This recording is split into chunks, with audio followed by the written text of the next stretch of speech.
La nouvelle s'est répandue comme une traînée de poudre dans la matinée du dimanche 6 septembre 2020. En effet, dans la nuit de samedi, les terroristes de Boko Haram, dans leur sport favori, semaient la terreur dans la région de l'extrême nord, précisément à Mora.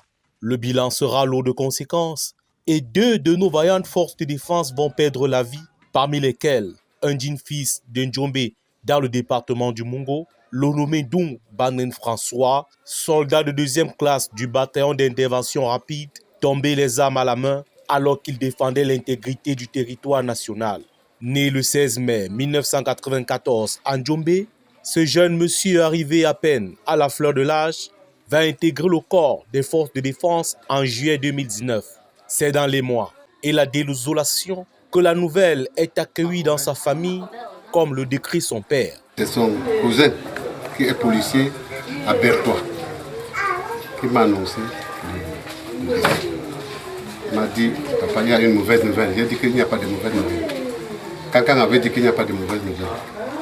J'ai dit non, il y a eu attaque au nord.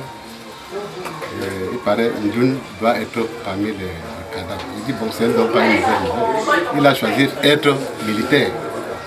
S'il est mort, Dieu va seulement l'accompagner. Il a réussi.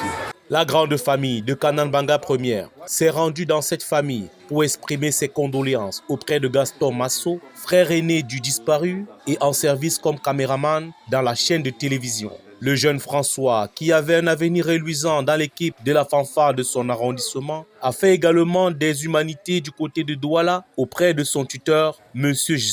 Jean Lambert. J'ai choisi Edoun à l'âge de 8 ans, où je l'ai enlevé en Njombe pour l'amener plutôt à Douala. Il a suivi ses études primaires jusqu'à un certain âge, les études secondaires jusqu'à avoir le BPC. Il est même arrivé en classe de première où il n'a pas eu le probatoire. Après ces derniers temps, j'ai voulu qu'il intègre aussi la société Ezakam où j'étais déjà responsable. Il a refusé. Il m'a fait comprendre que papa, ce n'est pas nous tous, toute la famille qui doit travailler à Ezakam. Moi, je veux les armer. La consternation est grande et perceptible, tant ce jeune homme devenait ainsi l'espoir de cette famille.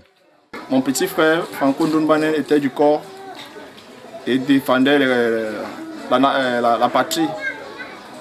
Donc c'est l'armée qui décide du programme des obsèques, mais qu'à cela ne tienne, il y avait tous les soirs à la maison familiale. Il laisse ainsi plusieurs enfants à l'âge de 26 ans seulement. Kanan Banga Première, à travers son président directeur général, tient à exprimer ses vives condoléances à la famille. Puisse le Très-Haut lui accorder la place qu'il mérite dans sa félicité éternelle.